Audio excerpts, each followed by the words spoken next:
Hey, what's up everybody? Video 44 coming at you another video. All right, so talk about the LA Lakers because we got a game against the San Antonio Spurs coming up and another game after that against the San Antonio Spurs. And then we'll be looking at a road trip coming up not too long after that where we play OKC, Chicago, a few other teams, not in that order, but we got some real serious teams. You know, Chicago Bulls, man. I told the Lakers a long time ago to target Kobe White. He had the name. You could have worked with that. You could have took that kid while he was averaging 2 points and brought him to your team before he started doing what he's doing right now. He's averaging 3 threes a game. He's getting assists up. He's basically playing like an all-star. He's finally broken all the way out. All the way out. When I say all the way out, go check his numbers out. That dude is broken completely out. We should have went and got him. While y'all was targeting other players, you should have went and got him when his price tag was low.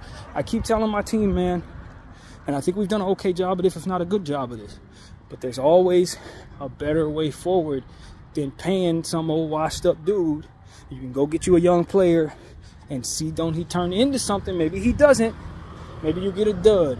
But a good portion of the time, all a guy needs is an opportunity when he's ample talented. Yeah, he's averaging 5 points, but look at his coach. His coach ain't playing him. His coach believes in that dude over there, and that dude's been in the league for 12 years, can't do nothing. You need to bring players like that to your situation and see, don't you turn them into something. It's what the Clippers don't do. It's what a lot of these teams that are trying to get somewhere but can't get anywhere don't do. They take chances on everything but young talent. They'll pay a dude $200 million who ain't played but 60 games a year. Over and over and over again for him to get them just short of the conference finals, but won't go get them a $3 million kid who's likely going to turn into a $100 million kid if he develops properly. It's like, yo, if you got the ability to make a risk, why don't you take a risk in areas like this? And so that's my thing. Now, a lot has been said about trading D'Angelo Russell. I like D'Lo, man. I like his shooting ability. I like his passing ability. I like his mentality as it pertains to getting AD the ball. And when he feels like playing defense, he can really steal the ball from people. He's not bad at it. Here's the problem with D'Lo. He has a front-running mentality. He's going to play great against teams that play him soft defense. If he's going up against real competition, he needs to be going up against their bench. That's the bottom line. I figured out D'Lo as it pertains to how to use him. Don't have him going against starters with good teams. Have him going against the second unit because his game only really equates to success when he puts himself in positions to play against lesser talent. If you're putting him up against real talent, he's not going to show up, man. That's what it really comes down to. He ain't going to show up. And it ain't even about him not having the attitude. It's just he has to get into a certain rhythm. And if the shot ain't falling, he's not going to be putting a whole lot of inertia on the rim. He's not overly athletic. He ain't really all that quick. So it's like he needs the defense to be soft in order for him to start off, get in that path of being in rhythm. Otherwise, you can expect mediocre defense versus mediocre scoring. It's just who he is, man. Some guys are really, really gifted in certain areas. Their sliders are slot all the way up in certain areas, but are all the way down in other key areas that you really need him to at least be average. He's one of those. He has a super gift for shooting the ball. He's pretty clutch. You might want him closing games out. You know, depending on how he's feeling, he might be the guy to win the game for you. So you don't want to underestimate that, for which we've already been proven, ice in his veins. He can do that. But throughout the meat and potatoes of the game, depending on who he's going against, homie ain't doing nothing, man. And that's just what it is. Now, not tonight, a night against San Antonio, where he's going up against Trey Jones, or going up against somebody like who ain't really playing no defense, whoever they may be, I expect him to go for like 25, 30 points. This is one of them nights. And if he gets into a rhythm where they're not defending him properly from behind the arc and he gets it going, that shot can fall all night, man. D'Lo's the guy who I legitimately think, if he's having the best night of his life, he can make more threes than anybody else. He's one of those kind of talented dudes. He can hit 12 threes in a game. There's going to be a night where the stars align and he's going to go for 50. All from behind the arc, because I know that's what his slider is. Talking about sliders and stuff like that. That part of his game, he's touched by God. So it's like you get confused by that because he really can do extraordinary stuff, but only in the areas that he's touched by God. In the other areas, it's like the opposite, man. He's just deficient. And so that's my problem with D'Lo. It's like, because I get that to a degree, or at least I believe I do, I only want him in certain situations. And I can't slot him next to certain players unless they have the strengths that he doesn't have defensively specifically. So I want him next to Max Christie because Max is going to be energetic. I want him next to Cam Reddish. It's Cam Reddish, defensive, energetic, all that. Put him next to Austin Reeves. Austin has a lot of sliders slid up, but the ones he needs in order to be a good running mate with D'Lo are not there. Now, you could get away with that. We've had this conversation before. You can get away with that if you have a Jonathan Isaac type, Giannis Antetokounmpo on a higher level, playing your 3 or 4, because they're going to make up for that and provide that energy from which both of them want on the defensive end. Be able to help them block shots. If they get ran past, block shots, all kinds of stuff like that. You need that. We don't have that player in pace. It's not who we have. We have Anthony Davis in the paint, but anybody floating around the perimeter is not overly energetic and talented defensively enough with the right sliders slid up properly to make it so that Austin and D'Lo can be a adequate backcourt. We don't have that player. We're usually running Taurean Prince, who I'm finding is just a fantastic spot-up shooter. So long as you don't ask him to do great defensive assignments, he can be an excellent support defensive player. So it's like you got to give him specifically, another role player, very specific things to do very, very properly. And if you give him those right things to do in those right situations, oh, you get the most out of Taurean Prince, you get the most out of D'Lo. But if you're asking them to do the wrong things and you put them in position to have to do more than what they're asked to do, it's a bad day. They're not going to play well. They're going to be bad. And that's what I'm trying to explain to all of y'all. It's just going to be average at best in certain situations unless the talent is no good. If they can match up with people who have the athleticism that they have, oh, they're going to eat their lunch. With those sliders that they got slid up, they're going to eat their lunch. Go up against the average backcourt, them dudes going to go off. If the small forward is as good as Taurean Prince, they're going to go off. But that's the problem. You're trying to win a championship. You can't afford for that to be their way forward. You don't have the ability to make that the case. Now, for me, I think a lot of people and I have the same agreement, meant that you put the Vando in that starting lineup at the 3, and you kind of make up for some of that. Problem with the Vando is he has the wrong slider slid down, and that's a 3-point slider. You see what I'm saying? He can do all these other things, energy, offensive rebounding, defensive rebounding, help those two with what it is they don't do, except for he can't stretch the floor. So now there's more defense being placed upon him. It has the reverse effect. So you don't get the effect that you're looking for. If Vando could be a 40% 3-point shooter, if he could turn into Taurean Prince from the corner, oh man, it's over. Then you could put Austin Reeves and D'Angelo Russell in the same backcourt, have Vando at the 3, AD and Bron down there in the front court. Boom. Your starting lineup is so ridiculously good, it's not even funny. That's what I know. But they just need people to be able to make up for what it is they cannot do on the perimeter. And give them enough space so that they're not being crowded out with that tough defense that can ultimately lock them down, take the ball from them. D'Lo needs that. He needs to be able to have space and rhythm. Austin, he needs that. He needs to be able to have space and rhythm. Now, Austin doesn't need it as much as D'Lo because Austin's a bit more athletic than D'Lo. He's faster. He drives at the paint with a little more inertia. He can do more. But if you're asking him to just simply play off of somebody who's kind of like him in that way, you get average production. So that's why staggering them makes more sense. Putting Cam Reddish at the 2 makes more sense on most nights. But can we get Cam Reddish to be 100% healthy, man? Because his availability is becoming a little too sporadic for me, just like Vando. That's my problem with Cam Reddish. It has nothing to do with what's going on the court. It's like every few games he getting hurt or has to miss a game, or it's like, yo, when is this guy? Because we need him so much, we need him to be a lot more durable right now. And that's going to be the level for Cam Reddish. So I want you to be my starting 2 guard now. Staggering D'Lo and Austin, I can have you as my starting 2 guard. But can you stay healthy enough so where you'll be available for a matchup like last night, or actually was out there, he just didn't get used very much. So it's one of those situations where, you know, Darvin Ham, a lot of conversations have been said about Darvin Ham. I've been listening to a lot of Lakers analysts, and they say, is Darvin Ham a good coach? No. but he's not terrible. I just look at Darvin Ham as a rookie. You know, he's like Max Christie as a coach, though.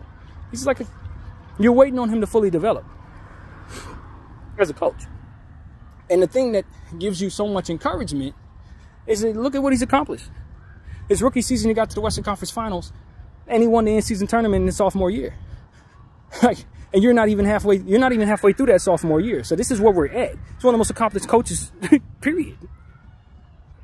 In the short amount of time he's been doing it, he's more accomplished than most. Now, a lot of people, including myself, will say a lot of that has to do with AD and Bron.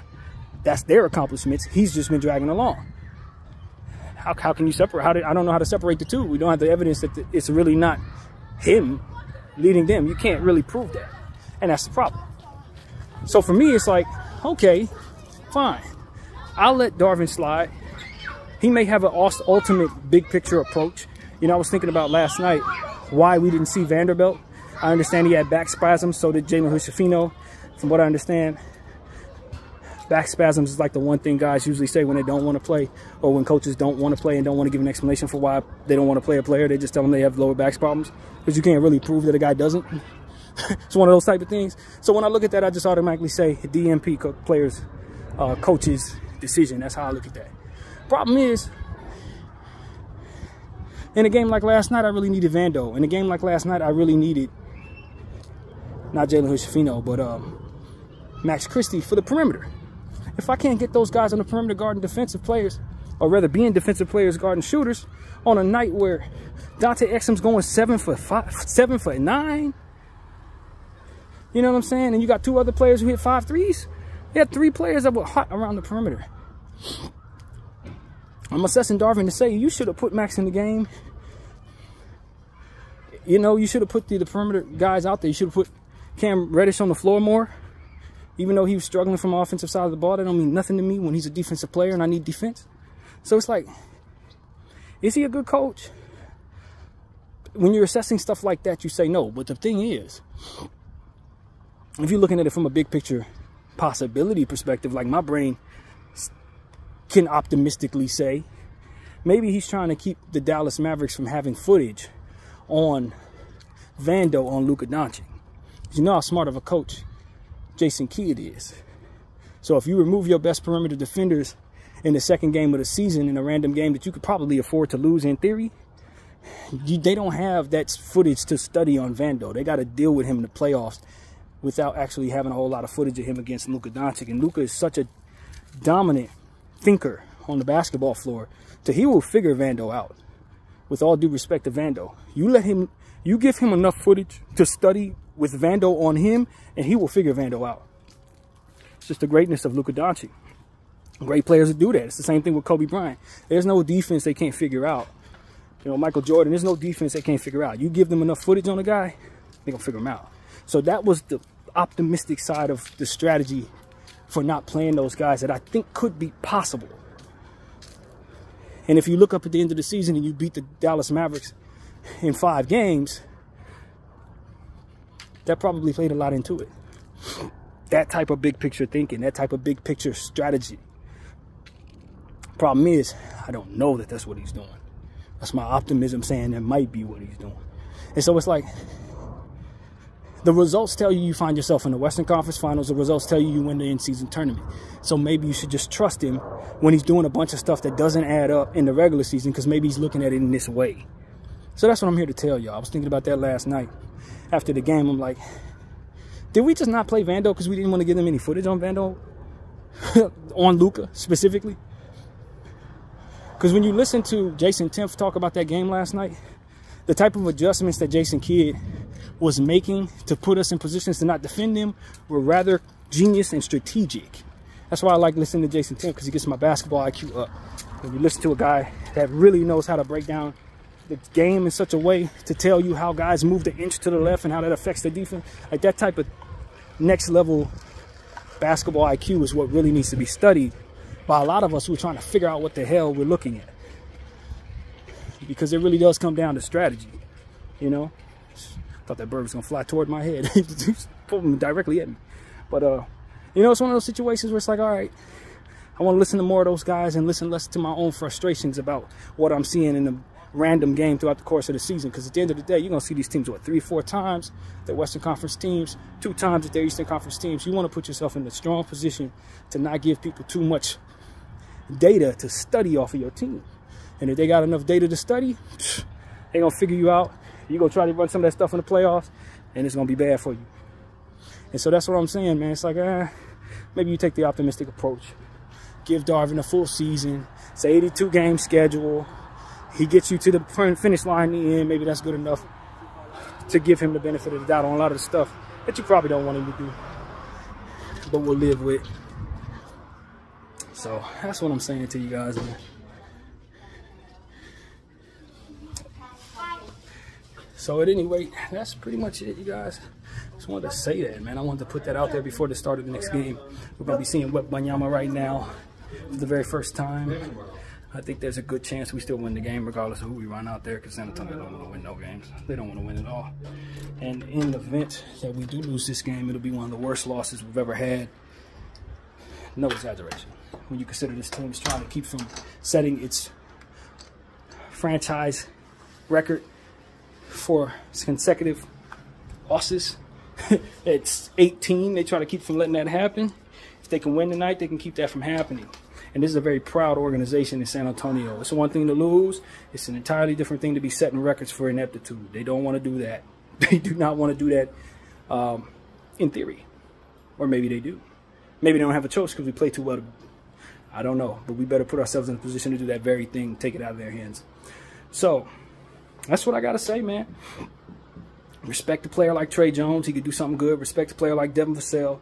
They have high levels they can reach. They're good players. And that's what comes to mind. Like I said earlier today, a guy like Collins. Collins is starting to break out. And there's one more thing I want to say. Dante Exum is in year 7. My theory is it takes 4 years for a player to develop fully. If they have setbacks with injuries, it could take 7. Now, I remember telling y'all that more than once on this channel. I've told y'all that more than once. It could take up to 7 years for a player to fully develop, especially if they come in at 19, 18 years old. If they have knee injuries that set them back, take a whole year from their career, they get in situations where they're coming back from those knee injuries and they ain't getting the minutes, by year 7, they're still young, friends. He's only 27, 26 years old. That's still very much prime. If he continues to play at a high level, you're not sure he doesn't make an all-star team before the end of his prime. You're not sure. You think you're sure because you label a guy a bust because you only think short-term when it comes to player development. But if you look at the age of some of these dudes and the fact that they do have certain setbacks that they ultimately heal from and then get into bad situations with coaches and all different types of stuff, getting typecast by people who don't think like this, you may look up and a dude is having a breakout in year 7, hence Dante Exum. That's why I try to prepare y'all for it. If a guy goes through knee injuries and stuff like that, it could take 7 whole years for him to fully develop. But don't expect for him to take too many steps back if he doesn't get any more injuries from here. He could be a good player from here. We got to be able to fathom that. Even though we haven't seen it too often, we have seen it before. So that's what I want to say to all of y'all, man. I'm not surprised to see Dante Exum having a breakout this week. And if he don't have any more injuries, I suspect him to be a very serviceable player going forward. I don't know if he's going to break out and be the star we thought he would be, but to say he's a bust, don't be so certain he's done. As far as his development, don't be so certain you're not going to see good from him from here on out. Don't be so certain. BDL44, I thank y'all for watching.